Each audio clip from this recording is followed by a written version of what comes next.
Trenton, thanks for joining us. Thanks for having me. Man, I'm excited about having this conversation. I am a GA nut, as is Ryan.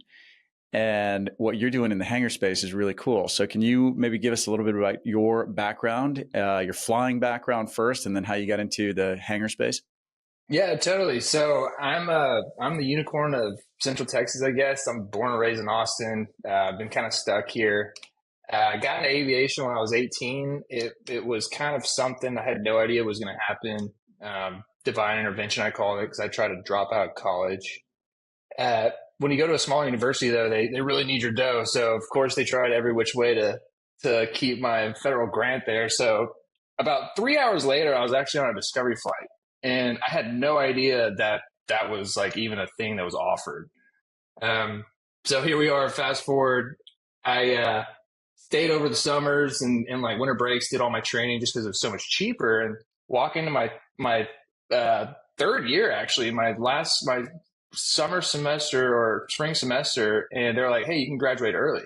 And I was like, sign, like, where do I sign? So my first job was in I was actually flight instructing at the time. So while I'm playing baseball in college, I'm flight instructing because I was out of my mind.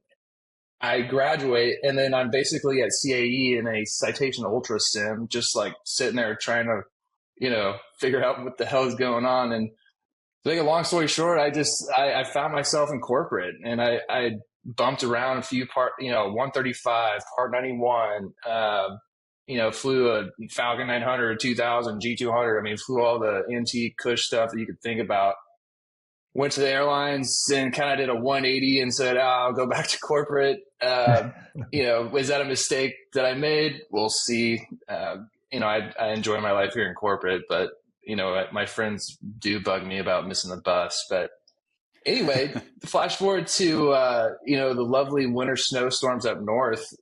Here I am as a contract pilot, just got out of a job, trying to search for another one. And it's a tale as old as time. Like there you are, there's a snowstorm and you are somewhere in the middle of the country. You have, never been there before and you need a hangar and it's a Sunday night. What are you going to do? And it's the unfortunate task of, for me, hopping on ForeFlight, scrolling down to like every FBO, maintenance shop, whatever, just calling, just saying, hey, I've got this plane. It's like 60 feet. Do you have room? And it's either no, I'll get back to you or whatever. And it truly can damper, a trip, especially when you're sitting there, trying to figure out, okay, are we going to get this plane to a hangar or not? Or, hey, sometimes, we got to hop in it and move it because there's no hangar space. So the moral of the story is I have this buddy of mine, he's in software, and we all have those friends. We bounce ideas off each other. I called him and I was panicking. I had just finally found a hangar and I asked him a simple question. I said, why can't there be like an Airbnb for hangars? Why can't you just simply with one click just book a hangar, and it would be a crucial and essential, part of any corporate pilot's flight plan. And so we did a lot of market research. We called everybody, called the FBOs. Hey, if we gave you a platform to optimize your space, would you take part in it? And the majority of the people said yes. And so we've developed this hangar sharing platform where we started at the bottom of Joint Aviation, and we said, hey, even if you have a corner of your hangar that's open and you think you can list it to somebody, surely somebody out there will pay you. And we give them the entire right of refusal to list whatever price they want, whatever terms, whatever the cancellation fee is. We built the platform to put the hangar owner in control, and they drive the bus. I can't believe this wasn't a thing before. Like my mind is the first blowing, thing that right? we always get asked. I mean, this is amazing that you rolled up your sleeves and did this because it's so obvious now that I'm hearing it. Ryan, you were jumping in there. It's not just that situation. I mean, I could think of, like South Florida. I used to work for a guy based out of Miami, and we all know the Sunday or the midday showers in Miami. I mean, you have no idea what you're going to run into. So It becomes a stress point that I think a lot of times we try to just like brush off into the side of our mind because, the chances of like you needing a hangar there last minute, doesn't happen a lot. But in some cases, you might be rushed. You might not look at a forecast. You might, okay, we're gonna be here for 3 days. Let's hurry up, get to the hangar, get to New York or whatever. Then you're sitting there, here comes a hailstorm, and it's an issue that doesn't need to be present, but it's just, I don't know, it's a systemic issue that we're ultimately trying to put we'll never fully be able to change what is going on, but we're hoping to at least provide some sort of a band-aid. It's interesting. First of all, when did this start?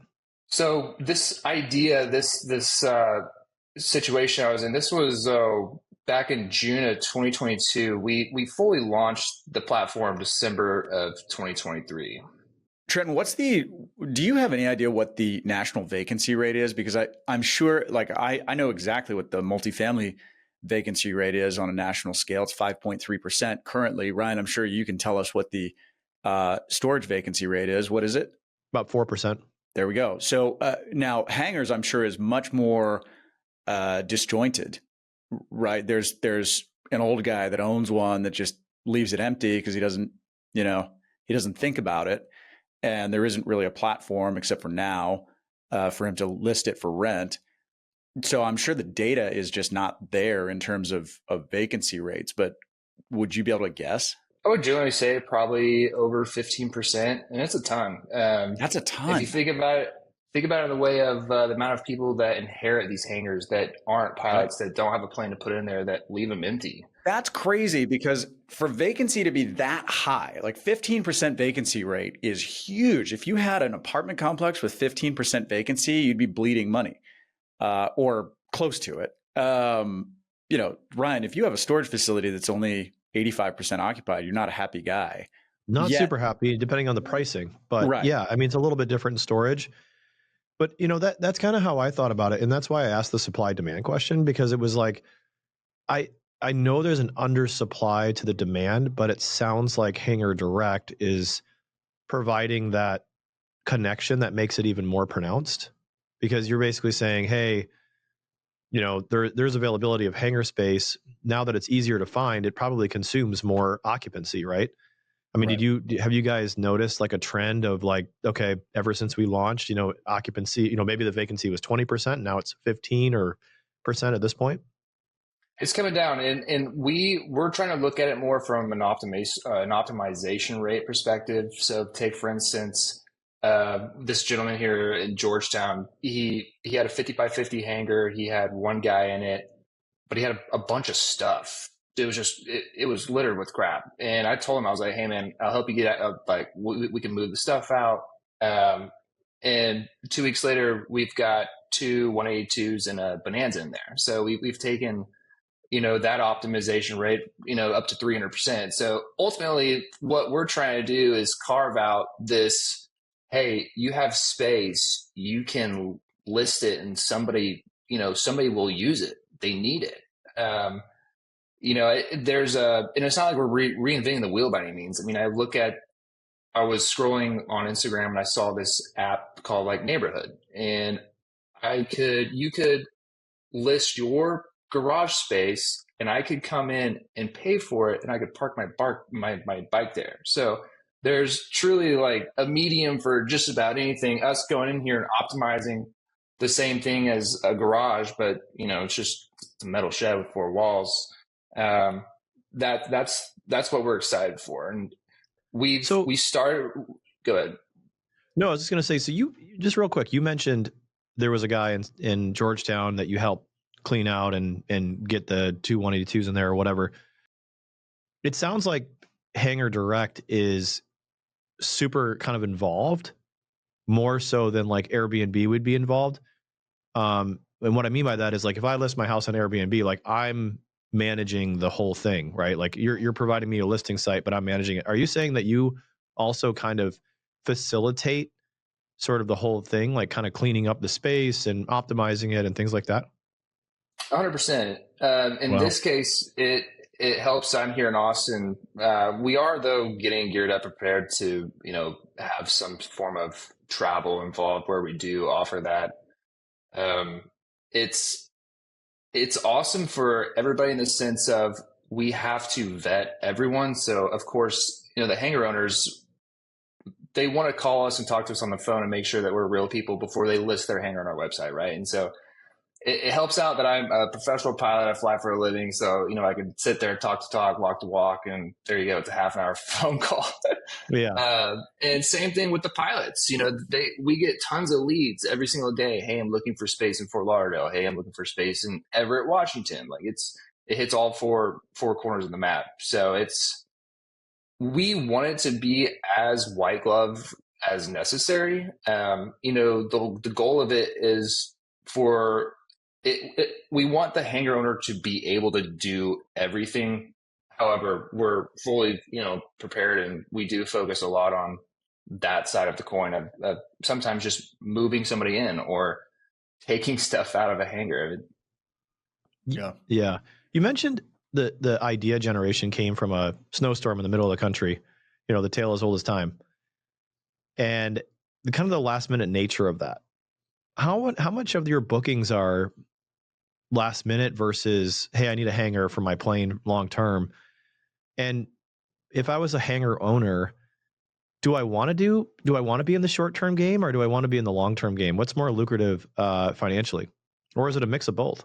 It's a mix of both. I think it comes down to the mindset. So in the long run, the short term will provide you more profit. And I'll give you an example. One of my mechanic there on the field, he's got a spot for actually probably about a 210, nothing bigger. I put another 182 in there. He was paying like $50 for 2 weeks. He got a check for $1,000. He was like, okay, like that, bring me another one. So that's one use case. I would say it's 20% of it's short term right now, which is shocking because when we launched, short term was what the public wanted. When we did all of our research, what do you think about short term? What do you think about long term? Everybody was like, oh, short term, come on. Well, we launched with short term, and then everybody's like, well, where's long term? And we're like, all right, come on. So interesting. But 80% of it has been long term, and these experiences that I have, that's what I'll label it as, is I'll get referred, or they'll get referred to me. It's a 5-minute phone call. Do you have space? I'm like, yeah, I might actually. Let me call and talk to Edward or whoever. And I call back. Yeah, I think I can get you in actually. And they're like, really? Like, I've been waiting 2.5 years. And I'm like, yeah, well, you want to do it tonight? Like, so it's, and then they move in and then they're like, so that's it. I'm like, yeah, can I go now? So they're awesome experiences because I've seen these people that have just been they've been going through it. There's a ton of people out there that are going through it that have owned planes that need space, can't get it. And we're just, there is no solution. And so, we figured it was worth a shot. So this is passive income pilots, right? We're always looking for an investment opportunity. I've always been really interested in hangar investing because I've been sort of acutely aware of the supply-demand equation. I just think it's a business that makes sense. But I haven't run the numbers. You have been looking at this stuff for the last few years now as you've been building this company. Can you give us a bead on, like, is it a good investment? Should a pilot consider, instead of maybe going and buying a duplex and renting it out to 2 families, should they go buy a hangar and throw it on Hangar Direct? And does it vary by market? Like, what's the cap rate? What's the and I fine if you don't know the actual cap rate, but like, do these things cash flow? 100%. That was a big part of our mission early on, and what we would probably call phase 2 of Hangar Direct and the development side, because we do want to bridge over with the people that have already approached us saying, hey, what are the numbers here? How many pilots have signed up in South Florida? I mean, we do get those leads a lot. And that's because it's lucrative. It's very lucrative.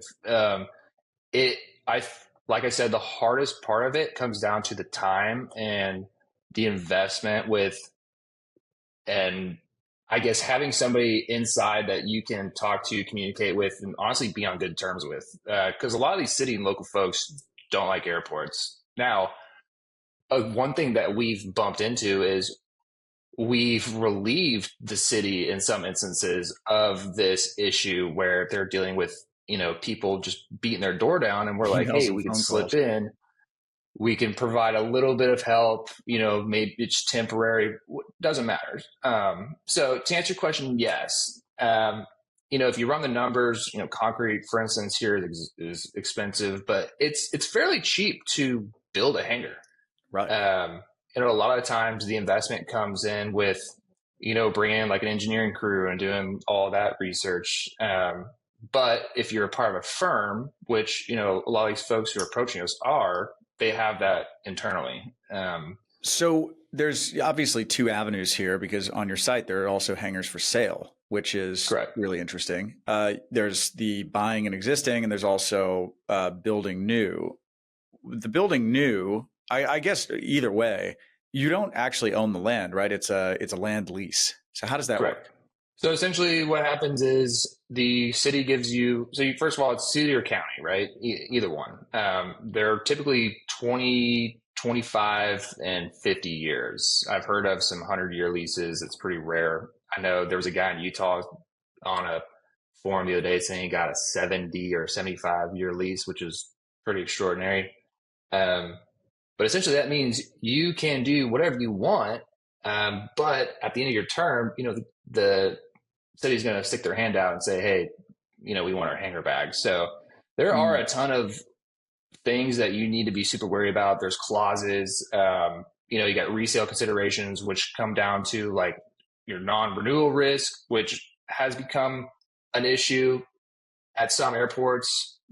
Like a lot of these officials are coming in just like basically saying, hey, you can't non-renew, because they want to get rid of, they have people beating down the door to get rid of the airport. So yeah, there's a ton of lobbying going on. We've tried to make AOPA aware of it, just getting them on our side, like with what we're going through, I guess. But essentially that, and then making sure, there is like transfer of lease. What happens at the end of a lease if the airport's not going anywhere? Do you have to pay the city for another 25 years? So you have to buy the lease back, and what they do is they have a ton of, so they get length of lease stuff, and you have lease rate escalation stuff that really has a factor here. So I always tell people, if you want to build a hangar, take your, look at what the lease rate escalation is. It's typically, 1% to 3%, like every 5 years. So you know ahead of time what the price is going to be to renew that lease in 26 years or whatever it is, that at the end of that. So you have visibility as an investor as to, okay, in 26 years, I'm going to owe this much to renew this lease. Or, the residents around the airport have organized with pitchforks and torches, and I'm just going to lose my investment if the airport shuts down. Right. Yes. And no. And the golden thing, I wrote it down here. The golden thing is the lease continuity clause. You have to have the lease continuity clause, and this is a new thing that's coming out. But as far as building a hangar, I think if you have a lead on, all your material, concrete's expensive. It's like $150 a yard, probably almost 200 here in Austin, but it can be done for anywhere between 100 and $150 a square foot. You can build a really nice hangar. Depends on what you need for fire suppression systems. I mean, that's a territorial thing. But yeah, people are starting to slowly catch on. A lot of airports are finally putting in developments, but it's some of those developments. I mean, the amount of time that they had to put in, it was, 1 to 2 years. Right. So if I build a hangar and I get this 20-year, 30-year, 50-year lease, and then I decide to sell my hangar after 10 years to another hangar owner, does my lease convey with the new owner? Any issues there? No, okay. You essentially just transfer your lease over to the new owner. Going back to that clause of being able to continue and transfer the lease, otherwise then the city's going to be sitting there saying, hey, we want our hangar back, which, points into the direction of the folks who inherited or own hangars that don't have planes or got rid of their planes, but don't want to get rid of their hangars because, they can't sell it or they can't get rid of it. What about use? Because I know that I think it was Auburn Airport, I was talking to some friends when I was flying down there, GA stuff, that there's a requirement for use of the hangar to be related to aviation, something the FAA mandates or something. What's Mm-hmm. that all about? Yeah. And it is pretty sad. So that is because the folks who don't have aircraft, they park their vehicles, they use them as storage units. It's at every airport. I mean, the 10 or 15 hangars that I've been at to help people move into, a good 75% of them have been vacant. And I would say Wow. 5% of those have been empty without anything in it. Wow. So it's also it's kind of like the wilderness out there with everybody needing the space. And so a lot of folks are honestly scared to even just put the word out because they know that a bunch of people are going to be beating down their door and then, hey, why'd you give it to Larry when I was asking you, give it to me? And so, hey, like, if you don't want to deal with it, give it to us. And like, we'll figure it out for you. Plus we'll probably get you paid more than what you would offer your buddy. Right. That's a good point. What do you guys get paid? How do you like as a hangar owner, what would I be paying Hangar Direct? Or do you get it from the person who's getting the lease? Right. No, it all comes from the renter. So back to developing it for the hangar owner, you can't develop a platform to get in and charge people, right? So it truly is a free thing. You can go on there. You don't have to pay like any kind of promotional stuff. There's no subscriptions, and that's the same for the hangar owner. They list their stuff. It's free, and somebody comes in, wants to rent it, and they pay for the transaction fees, right? Just like Airbnb, VRBO. I mean, any kind of transactional platform out there that operates like that is essentially how we do. So we do all the point of sale stuff. It's all built on Stripe. Love credit card fees. Yeah, and do you guys help with the lease too, like the lease agreement? We're working into that. We're actually working into more of like a lease management system. We'll provide a way to, hey, if you want to upload like a Google Doc, and this could be like some form of lease agreement, go for it. We do have language where it's, it indemnifies us, where it's like, hey, if you are taking this, just please know that you're currently running a month to month until you want to cancel. So we, for right now, just have nightly and monthly. We're rolling out yearly coming up, just for, those folks that want that security, right? Back to nightly versus monthly. Some people, it also involves work, right? On the nightly stuff, sometimes you have to run out there. So it kind of just boils down to, what you got for labor. But what about insurance and debt? I'm curious. I keep coming back to this as an investor and thinking, all right, I'm cruising on your site right as we speak, and there's some hangars for sale for $300,000-$400,000, and I'm thinking, okay, well, like, how do I run the numbers on this? Can I get a loan? Have you had experience with buyers of these things or sellers of these things, and like, do they have to be purchased cash, or can you go to a bank and say, hey, I want to put 20% down on a hangar? Yeah, there are some banks out there that'll give you like a construction loan or more of like a hard money loan. I think the last one I heard of, the guy was paying 13%. A lot of these folks do pay for a majority of it in cash, and right. You can build a really, really nice hangar with $500,000. And if you think about it, most of the people that are building a $500,000 hangar for their plane probably have a really nice plane. But it's very simple. You would think it's not. So, it's technically a commercial property. So you're going to have property insurance. You have to. And then it's nothing more than just a GNL. And if you look at any kind of aviation hangar insurance, the magic thing here is called hangar keeper's liability. And it's a new thing that's rolling out. It's been out for like the last decade, but you'll see it in a contract and you'll look at it and you'll be like, what is that? And so that essentially means that, hey, Steve can park in Bill's hangar because, Bill has hangar keeper's liability and Steve has hangar keeper's liability, which is nothing more than sometimes $45 a month. It really is nothing. It just kind of opens the door to, hey, somebody else can come in here. And that is to alleviate from these insurance companies wanting you to put additionally insured down, and reaching out to a company, hey, can I get November 1, 2, 3, 4 on the policy? We're looking at like what, 72 hours? Well, sometimes these people don't have 72 hours, and so hangar keepers is one of those things. It just kind of it adds the fluff. And if you have an aircraft with a note, you have to have insurance, right? A lot of these we haven't ran into them yet. They're out there, the cowboys that ride around, with no note, no insurance, self-insured, love it. Mm-hmm. But generally speaking, I would say like over 95% of aircraft out there flying have insurance of some form. Right. Do you guys have a collective, and are you selling your own insurance through Hangar Direct?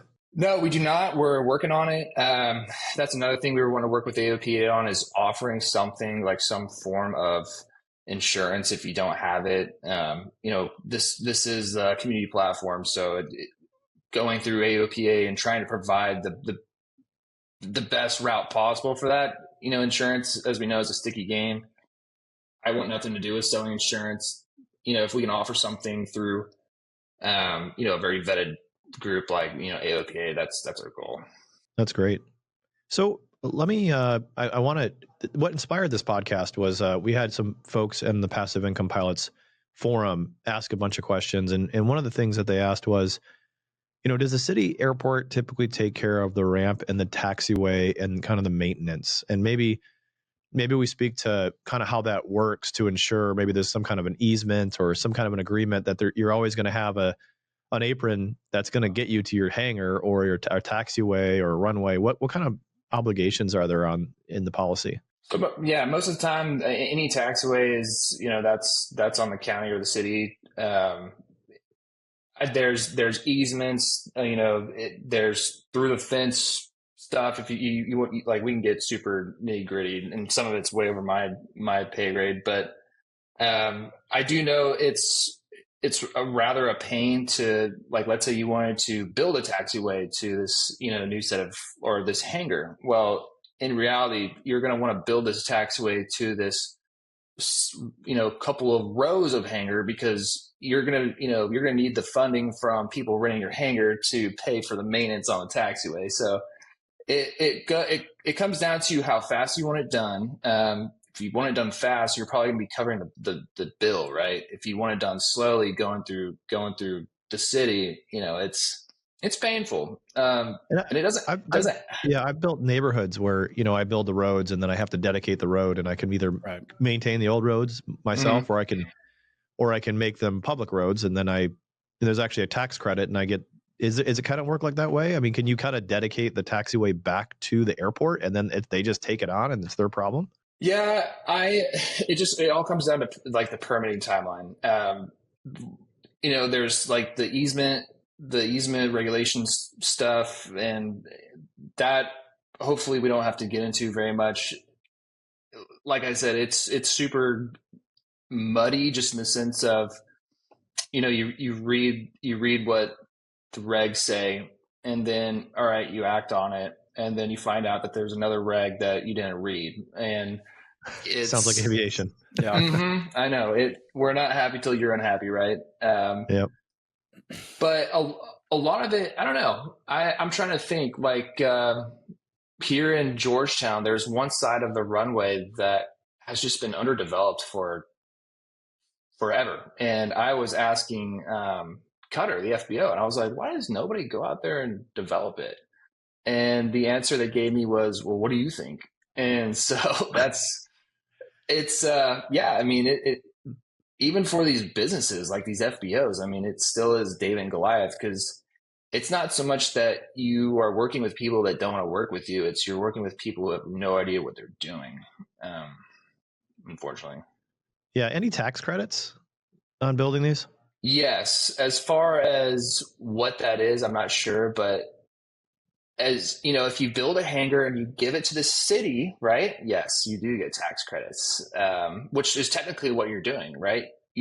It's your hangar. You built it with your own dough, but you have to give it up in 50 years. So of course, there's tax credits. I'm not exactly sure what it is. That's interesting. So yeah, I mean, you're getting the 50-year lease or whatever, but at the end of the day, the building is going to be the city's at the end. So Right. it would be kind of in your best interest maybe to donate it back if it's, going to give you a tax credit, I guess. I mean, that seems like who's usually, I mean, you mentioned city council, but who is usually the overlord of these airports? Where are you going? If I want to build a hangar, who am I going to first? Like pick a random airport. Who am I looking up and then going to that guy or gal and talking to? You'll typically start with the mayor. Oh, really? That's a good start. You got to get there first. Back to, I'm not really trying to make this a confusing topic of conversation, but you might have to go to the appraisal district because back to the tax credit thing. I don't mean to jump here, but one of like the major issues right now is people having to pay property tax on this hangar on this land that they don't own. That is a huge issue right now. And oh my gosh, it is a bad issue here. In fact, I won't name names, but somebody out there, he took it for the team, for the community, and he went and he sued the city of Georgetown because he was like, why do I have to pay property tax on something that I don't even own and I have to give back to you? And the city ultimately won. And that is, really? And so if you look at stories like that, it's going to discourage people to try and go and do something good. I mean, I'm sure there was another side of the coin here, right? I'm sure can we pay like that? They claim goes to maintenance and this, that, and the other, and it doesn't. And so the argument there was, hey, we're paying property tax on something that we don't even own. Like, can we pay it forward to maybe an upkeep fund or so? Yeah. Interesting. Yeah, that's interesting. I mean, I guess at the end of the day, somebody's paying the property taxes, whether you're a tenant or a landlord. You've got to pay those goods and services. So, but labeling it more appropriately might be the best way to do it. Like you said, Right. Like to a use fund or something. Go ahead, Tait. I'm curious to know, Ryan and I, like I said, are GA nuts. We've had owners of flight schools on here and talked about, buying airplanes and putting them in leaseback pools. But I have a selfish question, and that is, what happens with all these airplanes that just sit around and only get used for 30 to 60 days out of the year? And is there any marketplace for going and playing with some pretty fun toys? I mean, the listeners of this podcast are highly experienced pilots that have, very healthy aviation backgrounds. We're not the typical flying club, members who are going to go gear up a 182 on a weekend. It's like, these are professional pilots. If somebody wanted to get into a TBM or even a Phenom or something more reasonable like a twin Cessna or something like that, what does that market look like? Is there any sort of market? And I'm sure it's relationship based, but is there any matchmaking service? So this is a great question and an absolutely loaded one. So yes, think of a plane like an old car. If it sits, it's going to break. I look at, like, for instance, Pro Parts. One of the jets is on Pro Parts, and if you obviously look at it like any other plane, the more you fly it, the cheaper it gets. And that's this weird, I don't know, it's a weird aura where, okay, so you're telling me that I'm going to pay more money if my plane flies 60 hours versus if I flew 120 hours. And, in theory, yes. But some people either can't afford to do that, don't want to do that. We all want to hold on to our dream of owning our own jet, right? Nobody wants to squash those. So I've run into an instance, for example, where I have a group where they own a jet and it flies 60 hours and that's it. And it's kind of a waste. There's no, not really optimizing it. And so I went and found a group of people and I said, hey, I've got this jet. They actually just sold their plane. It was a CJ. This was a CJ. They had their own pilot. And I was like, hey, I've got this plane. It's owned by an older group. They fly 60 hours maybe, and it's spotless. Like I would just love for somebody to fly on it.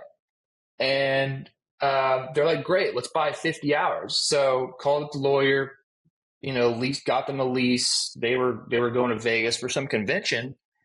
So you take 50 hours.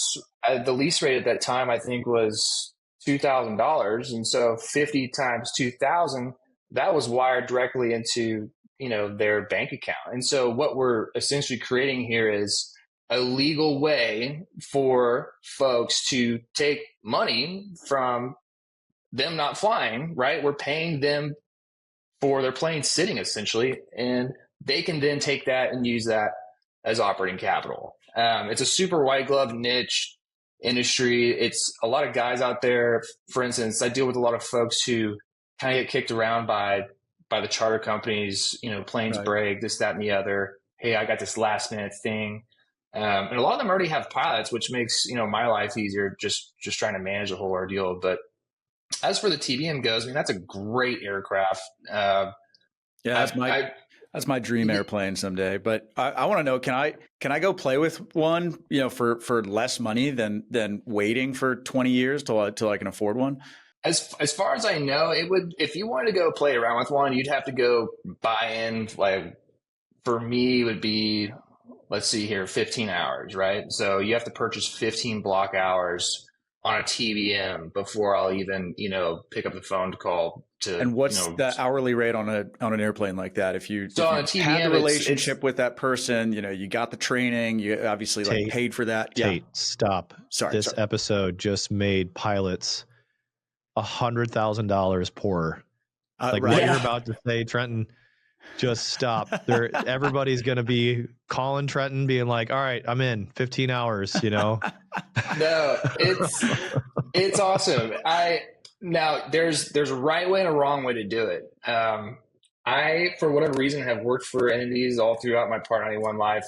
I've seen dry leasing. Like I know how sketchy people get with it, but there's actually a right way to do it. And if you think about it, it makes total sense. So if you have friends or family members that want to fly and you have a plane, boom. So like, for instance, I've got this jet, they all golf, like all their buddies golf, and they're all attorneys and they all go to the same places. So I was like, why don't you guys just share the freaking jet, right? How easy is that? So they all bought, I don't know, at least out 120 hours to all of their friends. And, I've got this pool of pilots. They text the pilots. And that's the distinct thing is you've got the dry lease, which you have to pay for the lease time only, right? Dry, not wet, dry. As soon as it's wet, it's a charter. Right. So boom, you got the dry lease. Then you got your pilots, right? That's your second transaction. That's got to be completely separate.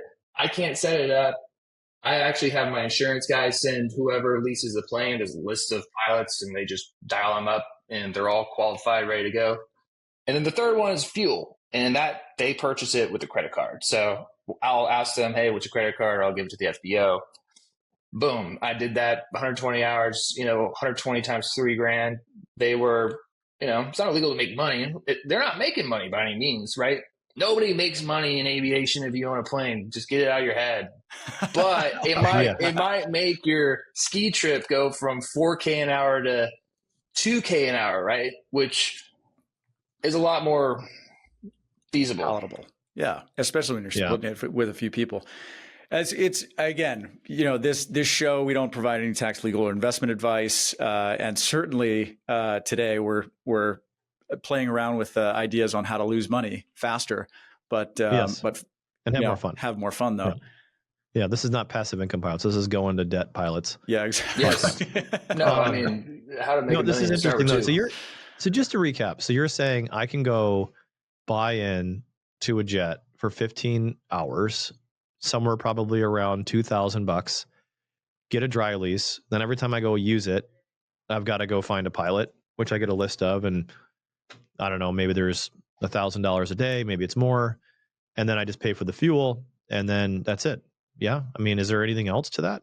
As long as you have the legal document on the plane that says operational control, you can do whatever you want. And that is what the FAA cares about is operational control. if you have an incident, the first thing they're going to ask when they get out there is, okay, so who has operational control? And if nobody knows, well, okay, this should be exciting. Right. It's very black and white. I mean, there's nothing pretty about it. And sometimes when you have multiple leases and multiple people need to go different places at the same time, it can get ugly. But it's the same version of an aircraft partnership, but this you can actually get out of, right? Not, a partnership might be more difficult. So shoot, instead of buying a third of a Bonanza, your buddy's Bonanza or your buddy's TBM, hey, I just want to buy 50 hours from you and I'll go get training at flight safety and I'll fly myself. And that's also a very common occurrence. Interesting. I do have to turn that away a lot though, just because that makes our insurance go up quite a bit. So like all the stuff that we do is all pro flown. You can't have like an owner flown thing. Otherwise your premium goes up by like $30,000. So yeah, but if you have, everything's on a fleet policy, if you got the same guys flying the same people on the same planes, it all kind of it's its own little ecosystem. Makes sense. This sounds like Pilot Direct or Airplane Direct is the next venture. Yeah. Parent company. Yeah. I have way too much going on. So and sometimes I park jets in Hangar Direct hangars and I'm like, oh, look at that. That's cool. Well, this has been super interesting. Trenton, how do people find out more, potentially participate? hangardirect.com. I'm on Instagram and Facebook, Trenton Ray.